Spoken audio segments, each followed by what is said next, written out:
नमस्कार। अगर आपको याद हो तो पिछले क्लास में हम लोगों ने फोनोन का कॉन्सेप्ट डिस्कस करना शुरू किया था और फोनोन के कॉन्सेप्ट के कॉन्टेक्स्ट में हम लोगों ने नॉर्मल एंड उमक्लैप प्रोसेसेस की बात करना शुरू किए थे। नॉर्मल प्रोसेस किसे कहते हैं इसकी बात हम लोगों ने किया था और हमने कहा था कि उमक्लैप प्रोसेसेस की बात हम लोग अगले क्लास में करेंगे, जो कि आज हम लोग करने जा रहे हैं।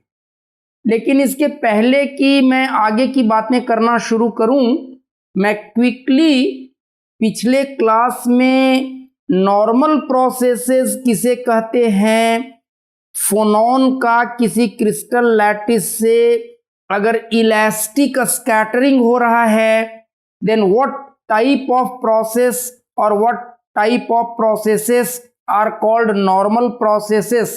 जहां पर हम लोगों ने पिछले लेक्चर को खत्म किया था, तो थोड़ा सा मैं रिकैप करवा देना चाहूंगा ताकि आज के लेक्चर के आगे की बातों को आप पीछे के लेक्चर से कनेक्ट कर सके अच्छे तरह से।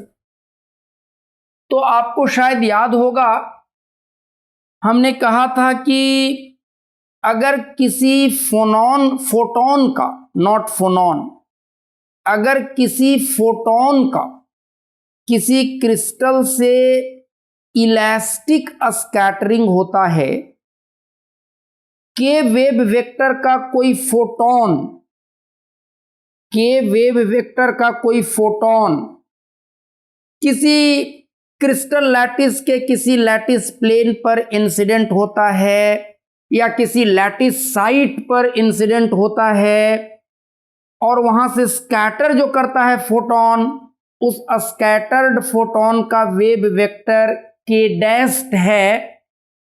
तो for elastic scattering in case of elastic scattering of a photon from a crystal,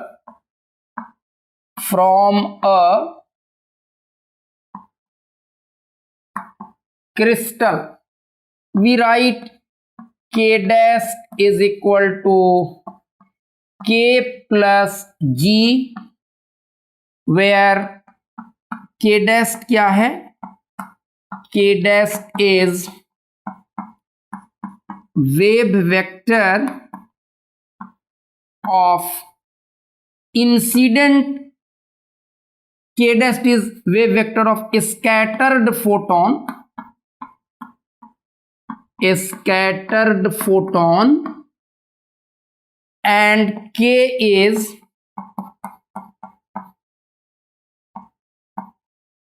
wave vector of incident photon and G is called reciprocal lattice vector. Reciprocal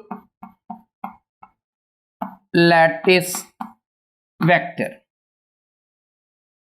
और अगर दोनों तरफ हम लोग H क्रॉस से मल्टीप्लाई करवा दें, then this equation becomes H cross K dash is equal to H cross K plus H cross G। और H क्रॉस K डैश क्या है? H cross K dash is momentum of a scattered photon. H cross K is momentum of incident photon. और आप पिछले lecture को याद करें, H cross G क्या था? तो माइनस H क्रॉस G को हम लोगों ने कहा था कि the momentum with which entire crystal lattice requires when a scattering of photon takes place from crystal lattice. तो इसको आप क्रिस्टल मोमेंटम कहते हैं इस क्वांटिटी को। और मोमेंटम कंजर्वेशन के लिए या वेव वेक्टर कंजर्वेशन एक तरह से कह सकते हैं, उसमें एक क्रिस्टल मोमेंटम का टर्म आता है। लेकिन मैंने कहा था कि जब हम लोग एनर्जी का कंसीडरेशन करते हैं तो इस वाले टर्म को इग्नोर करते हैं। Energy kinetic energy corresponding to this term is negligibly और vanishingly small as compare to the energy of incident और स्कैटर्ड फोटॉन्स। सो अगर एनर्जी कंजर्वेशन की बात करें तो सिंपली लिखते हैं H cross omega dash is equal to H cross omega, means omega dash is equal to omega. So in this type of elastic scattering of photons from a crystal, frequency of photon remains unchanged, frequency remains unchanged, or even the magnitude of wave vector remains unchanged. The role of this crystal momentum is just to change the direction of a scattered photon as compared to the direction of the incident photon, and this type of a scattering of a photon from a crystal in which the frequency of photon remains unchanged or the magnitude of wave vector remains unchanged in scattering process, this type of elastic scattering of photon from a crystal is called normal process. लेकिन अगर photon का crystal से scattering in elastic है, if the scattering is not elastic, scattering is in elastic, तो वैसे case में the magnitude of wave vector of a scattered photon, the frequency of a scattered photon, they may be different as compared to the frequency and the magnitude of the wave vector of incident photon, and a phonon may get created or absorbed in the process. एक ऐसा inelastic scattering किसी photon का, मैं दो word use कर रहा हूं, photon और फोनोन, तो उसमें जरा क्लैरिटी रखने की जरूरत है, कंफ्यूजन नहीं होना चाहिए। अगर किसी फोटोन का किसी क्रिस्टल से इन इलास्टिक स्कैटरिंग होता है, एक ऐसा इन इलास्टिक स्कैटरिंग जिसमें फोनोन या तो क्रिएट हो रहा है उस स्कैटरिंग के प्रोसेस में या एब्जॉर्ब हो रहा है। फोनोन क्रिएट होने का मतलब है, फोनोन को हमने कहा था कि क्रिस्टल का जो वाइब्रेशन होता है वो क्वांटाइज्ड होता है और वाइब्रेशन के करेस्पॉन्डिंग एनर्जी के डिफरेंट वैल्यूज भी क्वांटाइज्ड होते हैं, और क्रिस्टल वाइब्रेशन के एनर्जी का जो एक क्वांटा है वो एक फोनोन कहलाता है।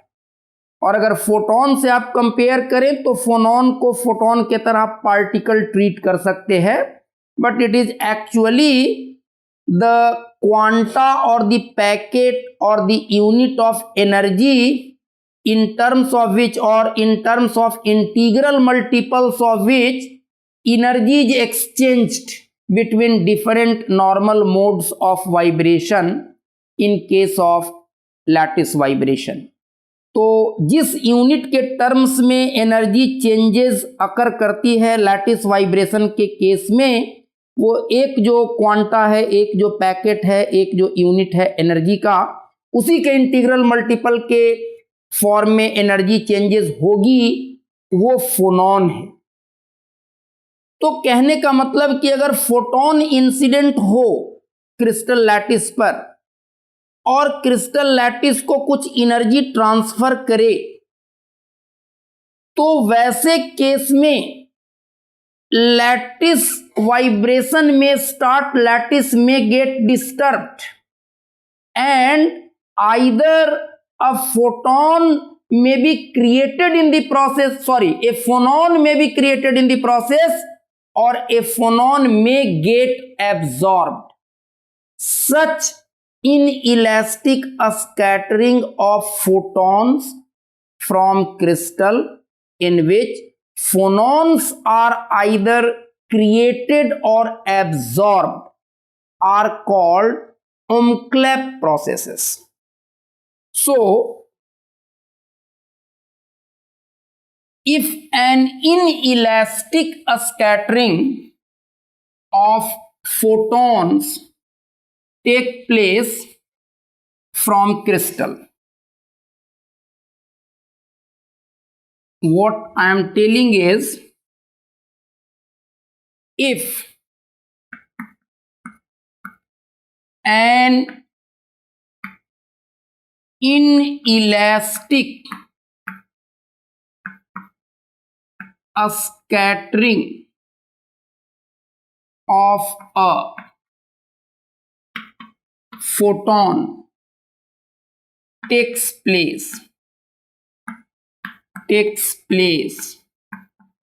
from a crystal lattice, then a phonon may get created or absorbed. Such inelastic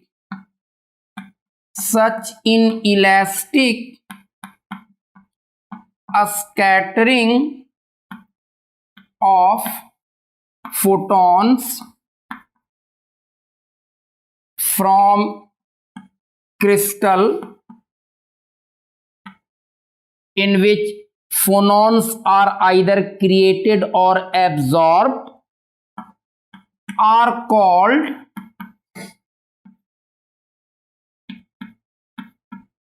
Umklapp processes.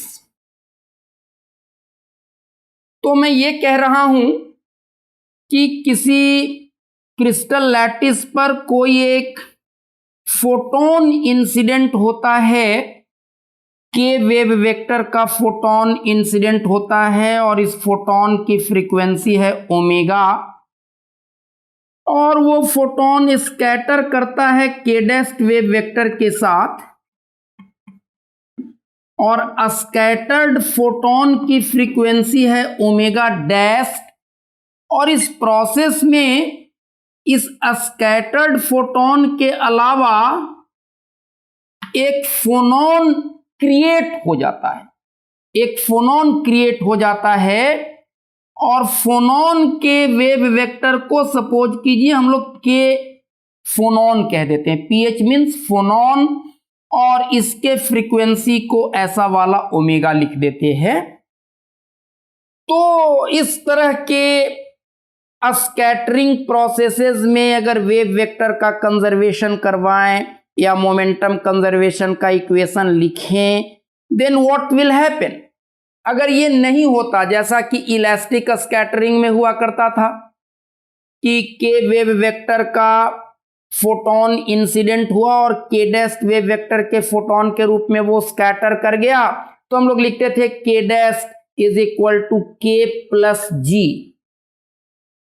यहां पर क्या हो जाएगा? K dash is equal to k plus G के अलावा final momentum is not simply k dash, now final momentum is k dash plus k photon, that should now be equal to k plus G, reciprocal lattice vector. तो यहां पर हम लोग लिख सकते हैं k dash plus k photon is equal to k plus reciprocal lattice vector, और अगर H क्रॉस से दोनों तरफ मल्टीप्लाई कर दें तो H cross K dash plus H cross K phonon is equal to H cross K plus H cross G, ऐसा लिखेंगे। और आपको पता है कि kinetic energy corresponding to the recoil of entire crystal lattice is negligibly small, and usually it is not taken into account. जब हम लोग एनर्जी की बात करते हैं तो इस वाले टर्म को इग्नोर करते हैं और तब हम लोग एनर्जी के लिए लिख सकते हैं H cross omega dash plus H cross omega is equal to H cross omega. और अगर फोनॉन का एब्जॉर्प्शन होगा तो ऐसा ही इक्वेशन बनेगा।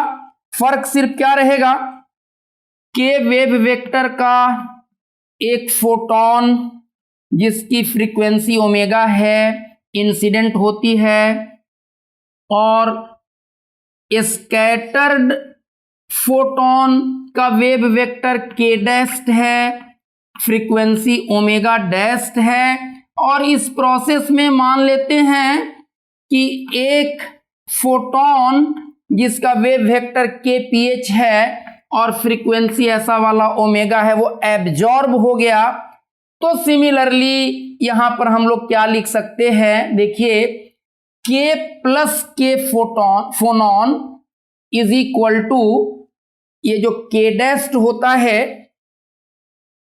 के डैस्ट अगर इलास्टिक स्कैटरिंग होता तो हम लोग क्या करते, तब लिखते के dashed is equal to k plus जी। लेकिन अब क्या करेंगे, ये के डैस्ट जो है वो के प्लस जी नहीं होगा, के प्लस के फोनॉन प्लस जी होगा। इधर एक टर्म और आ जाएगा, के प्लस के फोनॉन प्लस जी हो जाएगा और एच क्रॉस से दोनों तरफ मल्टीप्लाई करके ऐसी ही बात हम लोग यहां भी कर सकते हैं। जस्ट जो के फोनॉन लेफ्ट हैंड साइड में है इस वाले केस में वो राइट हैंड साइड में चला जाएगा। तो इस तरह का जो इनइलास्टिक स्कैटरिंग होता है किसी फोटोन का क्रिस्टल लैटिस से, जिसमें फोनॉन्स आर आइदर क्रिएटेड और absorbed, this type of inelastic scatterings are called umklapp processes. अब जरा आप यहां पर एक चीज और सोच सकते हैं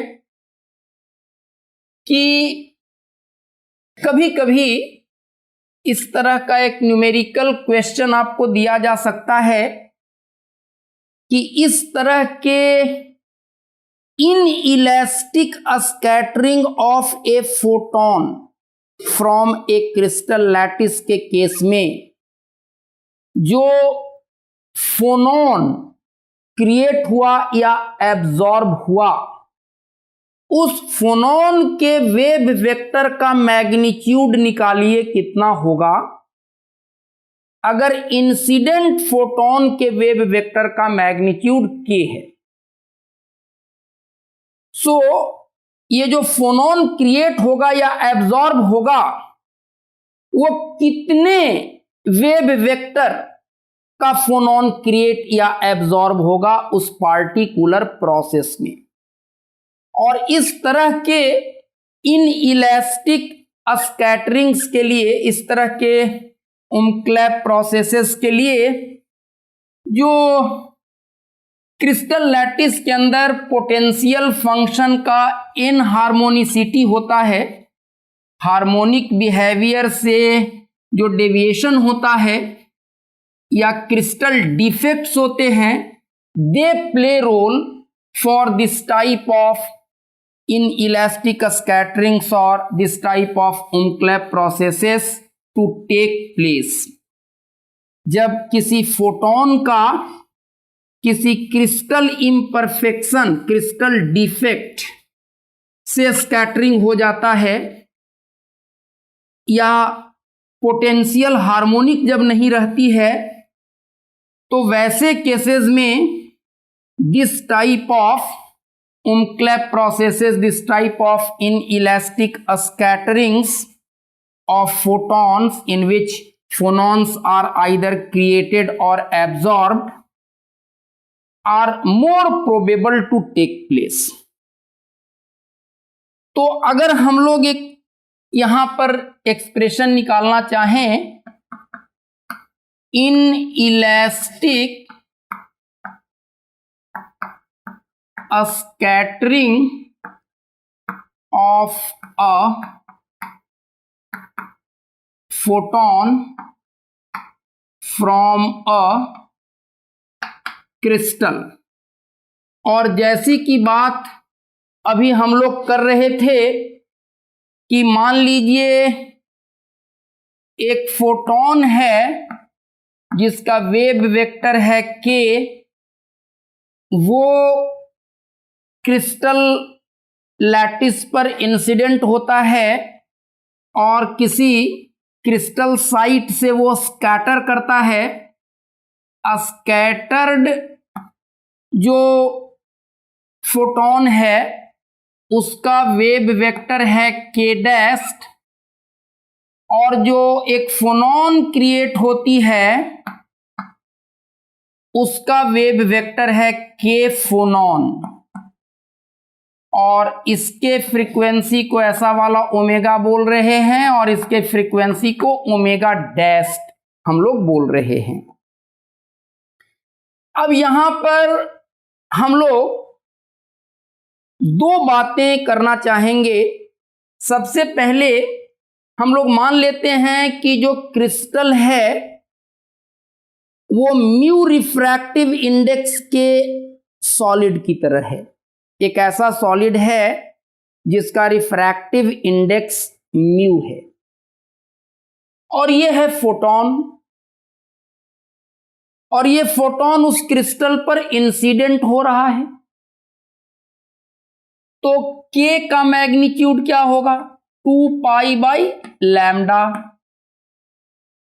और आप जानते हैं कि v बराबर न्यू लैम्डा होता है, तो लैम्डा v अपॉन न्यू हो जाएगा।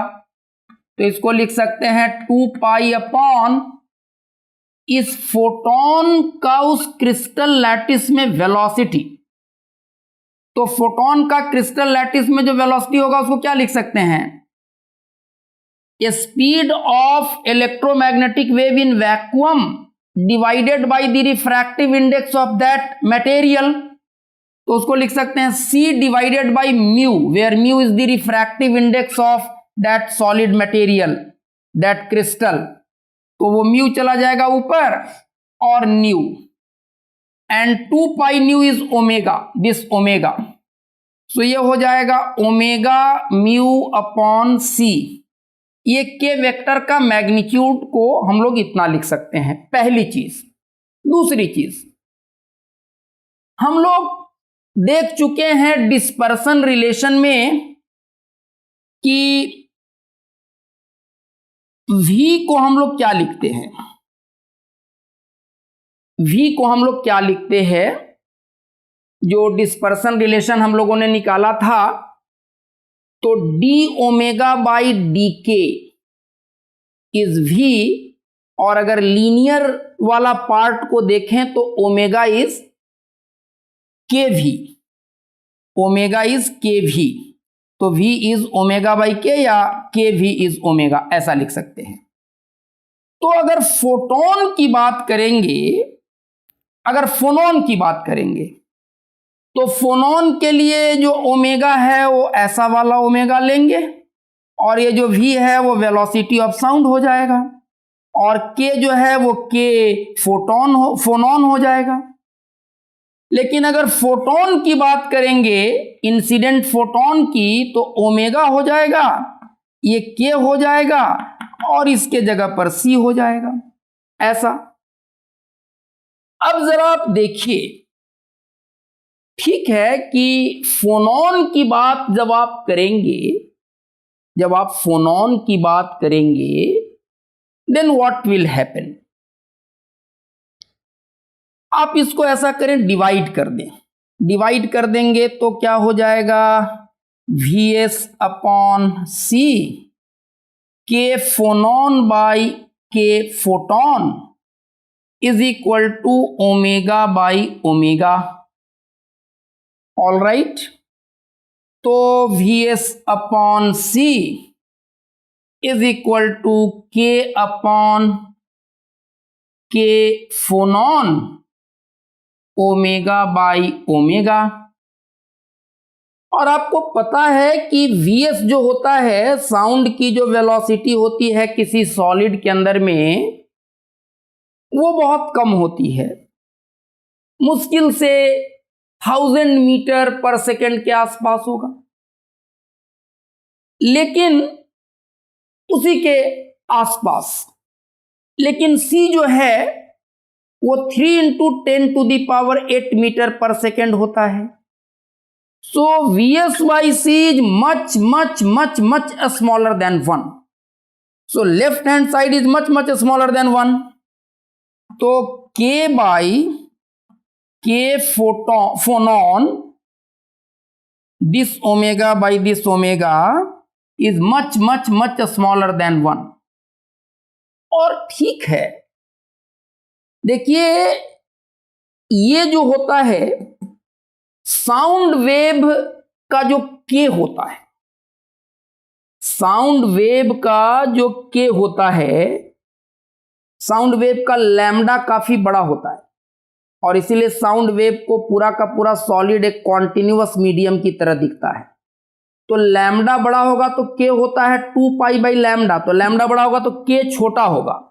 तो ठीक है कि फोनॉन का वेव वेक्टर का मैग्नीट्यूड फोटोन के वेव वेक्टर के मैग्नीट्यूड की तुलना में छोटा होगा। सो डिनोमिनेटर यहां पर छोटा है, न्यूमरेटर बड़ा है, तो ये ग्रेटर देन 1 है, ग्रेटर देन 1 है। बट ये पूरी की पूरी चीज मच स्मॉलर देन 1 है। और ग्रेटर देन 1 का मतलब क्या, इसका जो लैम्डा होता है फोनॉन के करेस्पॉन्डिंग साउंड वेव के करेस्पॉन्डिंग जो लैम्डा होता है वो सेवरल टाइम्स लैटिस पैरामीटर होता है और ये लैटिस पैरामीटर के ऑर्डर का होता है। तो ठीक है कि एक से ज्यादा तो है लेकिन इतना ज्यादा नहीं है, much much much much greater ऐसी बात नहीं है, मतलब थोड़ा उससे ज्यादा है, ग्रेटर देन 1 है। तो इस पूरे चीज को मच स्मॉलर देन 1 होने के लिए, जिसमें कि ये ग्रेटर देन 1 है और दोनों का प्रोडक्ट मच स्मॉलर देन 1 होना चाहिए, तो इसके लिए this omega should be much much much much smaller than omega, ऐसा होना चाहिए। और अगर आप एनर्जी कंजर्वेशन की बात करेंगे तो हम लोग क्या कह सकते हैं, इस केस में हम लोग कह सकते हैं H cross omega is equal to H cross omega dash plus H cross this omega. और हम लोगों ने कहा कि ये वाला जो ओमेगा है वो इस ओमेगा की तुलना में वैनिशिंगली स्मॉल है, नेग्लिजिबली स्मॉल है, वैनिशिंगली स्मॉल। तो दिस प्लस दिस, इसको नियरली हम लोग लिख सकते हैं H cross omega is nearly equal to H cross omega dash, that implies omega nearly equal to omega dash, that implies K dash nearly equal to K, ऐसा मान सकते हैं। However this is an approximation, this is not an exact result. Omega और omega dash equal नहीं होंगे इस case में because this is in elastic scattering, they change, frequency changes, magnitude of wave vector also changes, but the change is so smaller, the difference between the magnitudes of k dash and k and omega dash are so smaller that to a better approximation we may take omega to be nearly equal to omega dash and k dash to be nearly equal to k। और अगर इस approximation के अंदर हम लोग बात करें, इस अप्रोक्सीमेशन के साथ बात करें, तो देखिए क्या है, ऐसा है कि अगर हम लोग इसका पैरेलल ट्रांसलेशन करवा दें, इस वेक्टर का आगे बढ़ा दें, पैरेलल ट्रांसलेशन करवाने से वेक्टर चेंज नहीं करता है, तो हमारा स्कैटर्ड फोटोन ये है, स्कैटर्ड फोटोन ये है जिसका वेव वेक्टर है k डैश, और इंसिडेंट फोटोन हमारा ये था जिसका वेव वेक्टर था k, और इसका पैरेलल ट्रांसलेशन अगर आप करवा देंगे तो ये हो जाएगा आपका, ये हो जाएगा k फोनॉन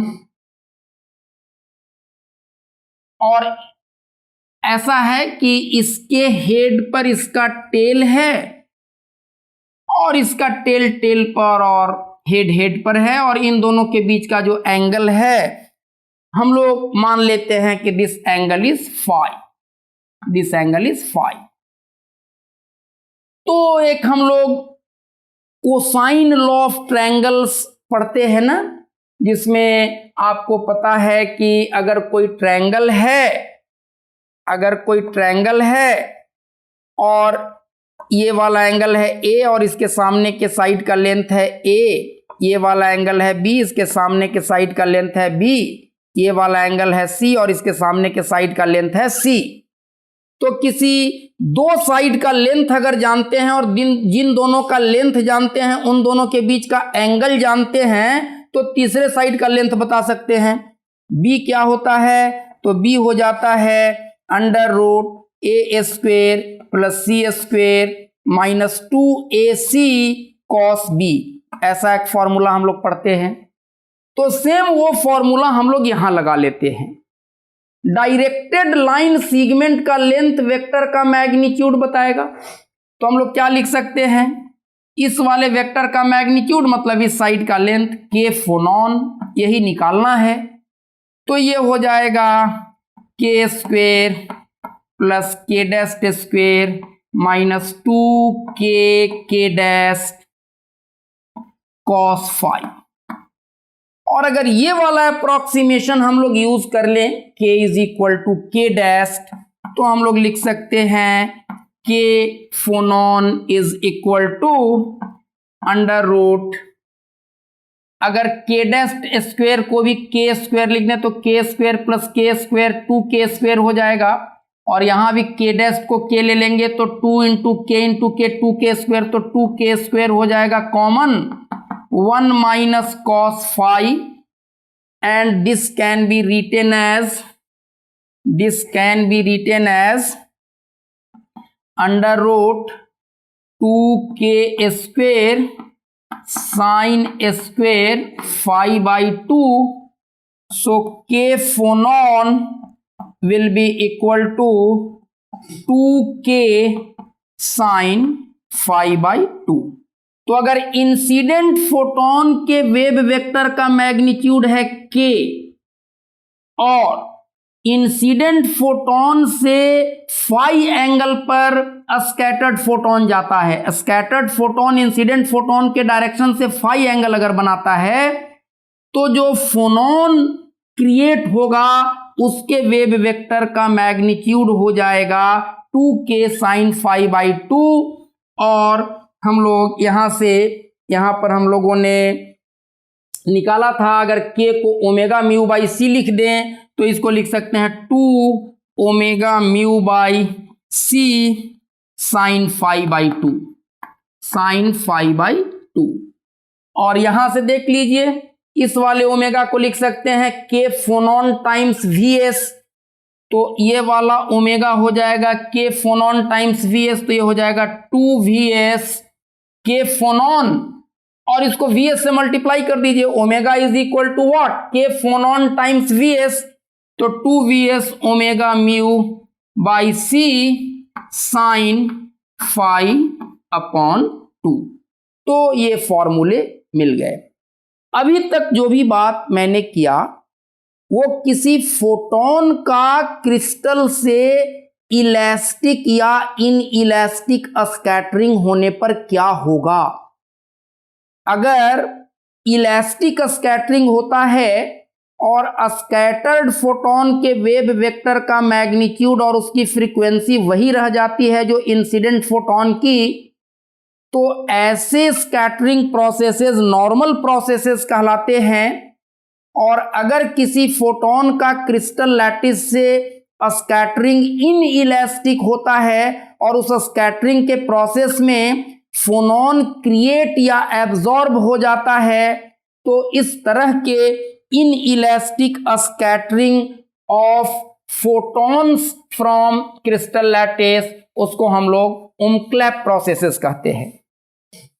अब हम लोग ये नॉर्मल और उमक्लैप प्रोसेसेस की बात फोनोन फोनोन स्कैटरिंग या फोनोन फोनोन इंटरैक्शन के कॉन्टेक्स्ट में जरा देखना चाहेंगे।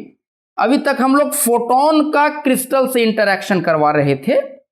अब अगर दो फोनोन्स आपस में इंटरैक्ट करें, दो फोनोन्स कोलाइड करें, तब जो स्कैटरिंग होगी, उस फोनोन फोनोन इंटरैक्शन के केस में किस तरह के स्कैटरिंग को नॉर्मल प्रोसेस कहेंगे और किस तरह के स्कैटरिंग को उमक्लैप प्रोसेस कहेंगे, जरा इसकी बात को हम लोग समझना चाहेंगे।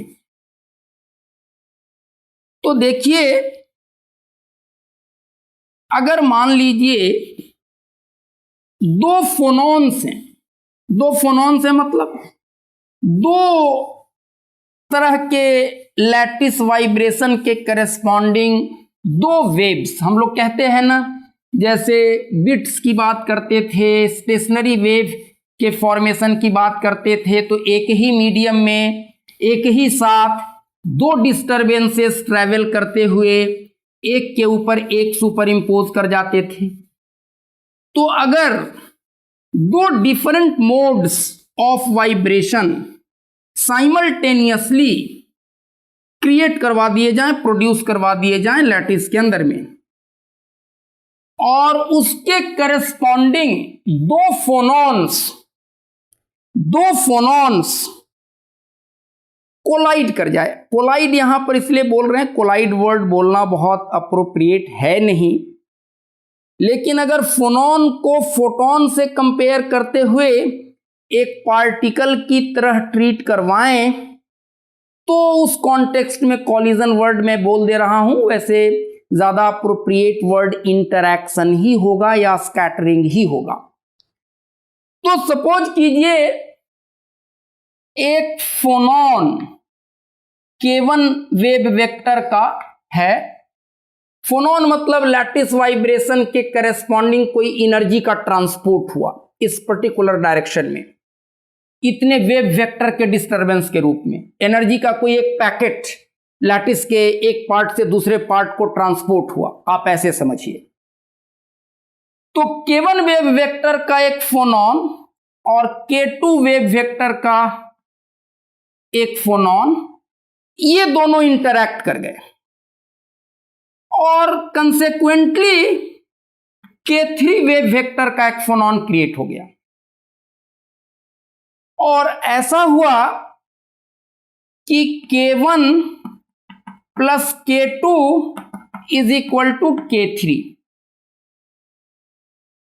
जैसे गैसियस सिस्टम के केस में जो थर्मल एनर्जी का ट्रांसपोर्ट होता है वो ज्यादातर इस तरह के प्रोसेसेस से होता है कि थर्मल एनर्जी का पैकेट लेकर के कोई एक मॉलिक्यूल आया इधर से और किसी एक कॉमन मॉलिक्यूल से टकरा गया और वो पूरी की पूरी एनर्जी लेकर के वो मॉलिक्यूल चल पड़ा, इस तरह से कि मोमेंटम और एनर्जी कंजर्वेशन लागू हो गया। तो मोमेंटम कंजर्वेशन क्या डिमांड करेगा? Momentum conservation in terms of wave vector अगर लिखना चाहें तो दोनों तरफ आप H क्रॉस लगा दीजिए, H cross K1 plus H cross K2 is equal to H cross K3, ऐसा हो जाएगा। And momentum remains conserved and energy also remains conserved. तो एक तरह से जितनी एनर्जी लेकर के ये दोनों फोनोन्स आए वो पूरी की पूरी एनर्जी लेकर के ये फोनोन आगे चल पड़ा, और जो मोमेंटम का मैग्नीट्यूड और डायरेक्शन, मोमेंटम का वेक्टर सम इन दोनों को मिलाकर के जितना और जिधर था, इनके कॉलिजन या इंटरैक्शन के पहले, इनके इंटरैक्ट करने के बाद जो फोनोन क्रिएट हुआ उसके मोमेंटम का मैग्नीट्यूड और डायरेक्शन वही है। मतलब same amount of energy, same amount of momentum, crystal momentum is being transported unhindered even after interaction of these two phonons, and momentum conservation and wave vector conservation takes place। तो इस तरह का phonon phonon जो interaction होता है, these are called normal processes in case of phonon-phonon interaction, normal processes or simply in processes. Solids के context में अगर ये बातें करें तो मान लीजिए सॉलिड के केस में भी हो सकता है इस तरह का फोनॉन फोनॉन इंटरेक्शन के लिए नॉर्मल प्रोसेस हो सकती है, but usually this type of processes can take place at low temperatures in solids. जैसे मान लीजिए सॉलिड में हम फर्स्ट ब्रिलुआ जोन की बात करें, this is 0, this is -π/a, this is +π/a and this is -π/a and this is Brillouin zone। और हम लोगों ने डिस्पर्सन रिलेशन की जो बात किया था तो बताया था कि -π/a से +π/a के बीच 2π/a के इंटरवल में ही सिर्फ यूनिक बिहेवियर होता है ओमेगा वर्सेस के का, और के अलग अलग वैल्यूज मिलते हैं, उसके बाद पूरा पैटर्न पीरियोडिक होता है, फिर वही सारे वैल्यूज रिपीट होने शुरू हो जाते हैं। और के का कोई भी वैल्यू कहीं पर जो है वो वहां से 2π/a आगे या 2π/a पीछे आपको के का सेम वही वैल्यू मिलेगा। सो के is periodic with a period of 2π/a। के eight x and k at x plus 2π/a both are same, both are equal in magnitude as well as in direction in all respects because same pattern is repeated। ये हम लोग discuss कर चुके हैं पहले। तो अगर बहुत लो टेम्परेचर पर है सॉलिड, लो टेम्परेचर पर 0 केल्विन के आसपास के टेम्परेचर पर, तो बहुत लो एनर्जी के फोनॉन्स होंगे और बहुत लो के वैल्यू का फोनॉन होगा, ऐसा कह सकते हैं। स्मॉल के वैल्यूज के फोनॉन्स होंगे, तो एक स्मॉल के वैल्यू का फोनॉन इस जोन बाउंड्री पर आकर के इंसिडेंट होता है, इधर से एक दूसरा इधर से होता है, K1 K2 और K3 वेव वेक्टर का फोनॉन वहां से स्कैटर कर जाता है and K1 plus K2 is equal to K3। This may take place, तो ये प्रोसेस नॉर्मल प्रोसेस कहलाएगा। लेकिन what will happen at high temperature? Can this type of normal processes take place at high temperatures? या इस तरह के normal processes usually solids के अंदर फोनॉन फोनॉन स्कैटरिंग के केस में शायद हम ऑब्जर्व नहीं करते हैं। उसकी क्या वजह है, उसका जरा लॉजिकल साइड समझने की कोशिश करते हैं हम लोग, जो कि बहुत कॉन्सेप्चुअल है। Let us see what happens अगर ऐसा ऑलवेज हो सॉलिड्स के अंदर में। और सपोज कीजिए थर्मल एनर्जी के वजह से सॉलिड के अंदर लैटिस वाइब्रेशन हो रहा है, मॉलिक्यूल्स एटम्स अपने अपने लैटिस साइट्स पर थर्मल एनर्जी लेकर के अपने वाइब्रेशन का एम्पलीट्यूड बढ़ा लिए हैं और कॉलिजन के प्रोसेस से एनर्जी का ट्रांसपोर्ट एक पार्ट से दूसरे पार्ट में हो रहा है। अगर थर्मल एनर्जी के ट्रांसपोर्ट के कॉन्टेक्स्ट में हम लोग सोचें तो इस नॉर्मल प्रोसेस को होने में क्या परेशानी है, आप उसको लॉजिकली कंसीव करने की कोशिश करें। देखिए क्या होगा अगर दो फोनॉन्स इंटरैक्ट करते हैं और इन दोनों के वेव वेक्टर का वेक्टर सम या इनके मोमेंटम का वेक्टर सम जितना है, ये जो रिजल्टेंट फोनॉन यहां से स्कैटर कर रही है उसका मोमेंटम भी उतना ही है in magnitude as well as in direction. तो एक तरह से ये फोनॉन क्या कर रहा है, ये फोनॉन थर्मल एनर्जी का ट्रांसपोर्ट कर रहा है, हीट का ट्रांसपोर्ट कर रहा है। Phonons are just packets of energies. तो ये अनहिंडर्ड जितना एनर्जी आएगा उतना एनर्जी लेकर के ही आगे बढ़ जाएगा। Same amount of energy, same amount of momentum will get transferred from one part of the solid to the other. ऐसा लगता है जैसे इस फोनॉन का मीन फ्री पाथ इनफाइनाइट हो जाएगा और सॉलिड कोई थर्मल रेजिस्टेंस ऑफर कर ही नहीं रहा है। और अगर ऐसा होगा तो without any hindrance from the end at higher temperature to the end at lower temperature infinite thermal conductivity solid offer करेगी, जो कि प्रैक्टिकली पॉसिबल नहीं होता है। Means this type of processes usually do not take place inside solids. What happens, अब इसको ऐसे समझिए आप, कितना इंटरेस्टिंग मामला है आप देखिए। और इस ओमक्लेप प्रोसेस के आधार पर ही हम सॉलिड्स के अंदर थर्मल रेजिस्टेंस की प्रॉपर्टी कैसे आती है, कैसे डेवलप करती है, और उसकी थर्मल कंडक्टिविटी को हम कैसे एक्सप्लेन कर पाते हैं, उसको आप बहुत अच्छे से समझ सकते हैं अगर हम लोग फर्स्ट ब्रिलुआ जोन की बात करें पिछले बार की तरह। And this is 0, this is plus pi by A and this is minus pi by A, and the solid is at comparatively higher temperature. तो जब हाई टेम्परेचर पर है तो high energy phonons with large K values get incident at any one point of crystal lattice or get incident on this lattice plane।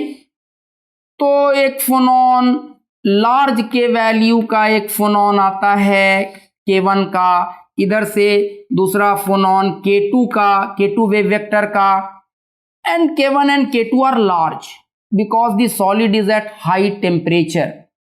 तो जो resultant अगर normal process होना है तो रिजल्टेंट फोनॉन टोटल मोमेंटम लेकर के इधर जाना चाहेगा, और चूंकि ये दोनों लार्ज के वैल्यूज के फोनॉन्स हैं तो रिजल्टेंट जो के होगा वो भी लार्ज होगा, और वो इतना लार्ज है कि वो ब्रिलुआ जोन के बाउंड्री के बाहर चला जा रहा है ये के वेक्टर।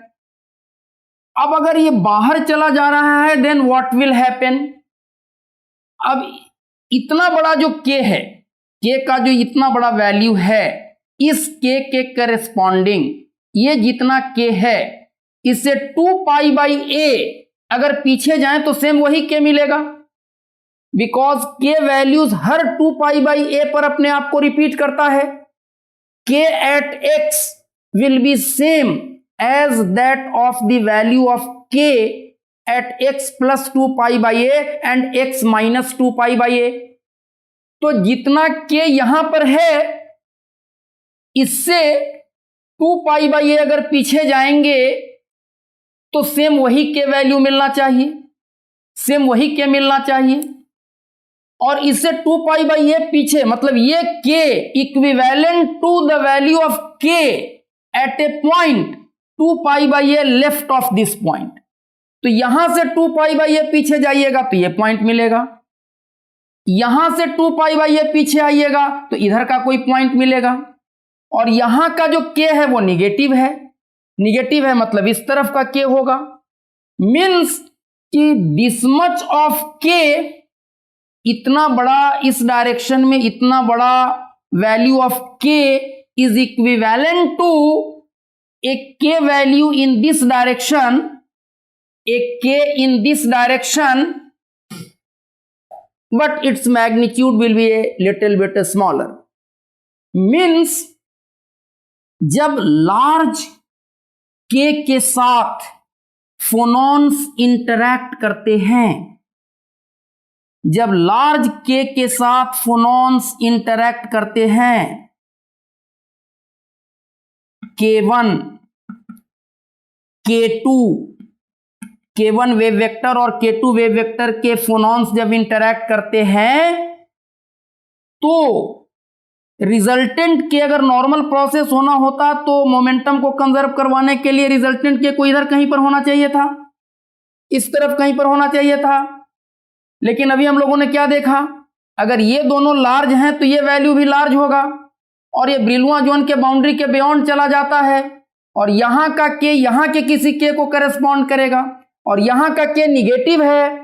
सो इन दोनों का जो रिजल्टेंट के है वो कुछ ऐसा हो जाता है, ये K3 ऐसा हो जाता है, और ये G वेक्टर के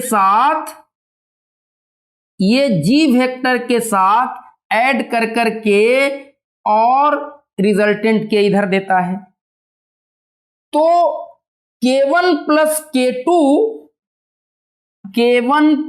K2 जो है वो हो जाता है K3 plus G।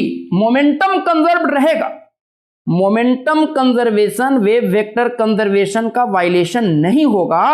But what happens, ये दोनों फोनॉन्स जब इंटरैक्ट करते हैं तो इनके इंटरैक्शन के बाद जो रिजल्टेंट फोनॉन क्रिएट होती है और स्कैटर करती है, वो एनर्जी और मोमेंटम का ट्रांसपोर्ट दूसरी अपोजिट डायरेक्शन में करना शुरू कर देती है। और यहां से यही वजह है थर्मल रेजिस्टेंस का। ये थर्मल, इसी प्रॉपर्टी के कारण थर्मल रेजिस्टेंस की प्रॉपर्टी सॉलिड्स के अंदर में आती है। तो उमक्लैप जो वर्ड है ये एक जर्मन वर्ड है, उमक्लैप, और इसका मीनिंग होता है फ्लिपिंग ओवर या फोल्डिंग ओवर। तो इस प्रोसेस को, यहां क्या हो रहा है, ये दोनों फोनॉन इधर मोमेंटम लेकर के जा रहे थे, लेकिन इनके इंटरैक्शन के बाद जो रिजल्टेंट फोनॉन क्रिएट हो गई वो फ्लिप कर गया, वो मोमेंटम के ट्रांसपोर्ट का डायरेक्शन जस्ट फ्लिप कर गया, फोल्ड हो गया उसमें, वो अब उधर नहीं है इधर हो गया, और वो जी वेक्टर के साथ ऐड होकर के, मतलब कि स्कैटरिंग के बाद जो रिजल्टेंट फोनॉन है वो एनर्जी और मोमेंटम का ट्रांसपोर्ट तो अपोजिट डायरेक्शन में करने लगा, लेकिन पूरे crystal lattice as a whole को भी कुछ एनर्जी ट्रांसपोर्ट हो गई, और वो पूरा का पूरा crystal lattice as a whole भी कुछ मोमेंटम ले लिया, जिसको कि आप क्रिस्टल मोमेंटम कह सकते हैं या आप रिकॉइल ऑफ क्रिस्टल कह सकते हैं। तो इस तरह का जो फ्लिपिंग ओवर होता है, this process is called umklapp process in case of phonon-phonon interaction, and this Umclap process is responsible for the property of thermal resistance in crystals।